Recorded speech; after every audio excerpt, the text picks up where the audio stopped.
ընդդիմությունը չի ուզում խաղաղություն, որովհետև խաղաղության բացակայության պայմաններում ինքը կարող է սպասարկել իր կամ իր տերերի շահերը, հա, այսպես ասած, իսկ խաղաղության պայմաններում նրանք պարզապես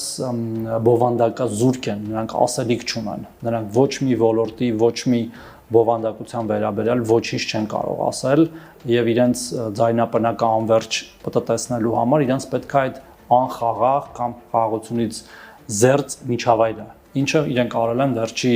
իրենք երբ որ եղել են իշխանություն իրանց համար էլ է դա պետք եղել նույնիսկ երբ որ իրենք իշխանություն են եղել իրանք ըստ էության այդ ոչ խաղաղություն, ոչ պատերազմ կամ նախկին ստատուս քվոն ծառայեցրեն իրենց իշխանության մնալու նպատակին եւ ոչ թե մեր պետության շահերն են։ Հիմա նույն բանը ուզում են անեն ընդդիմության կարգավիճակով, բայց ես կարծում եմ մեր ժողովուրդը վաղուց հասկացել է թե ով է եւ այլն եւ ըստ էության այն ինչ որ անում ենք մենք հիմա դա ժողովրդի պատվերն է, ուղիղ պատվերը։ Հավանիր տեսանյութը եւ բաժանորդագրվիր նորությունները բաց չթողնելու համար։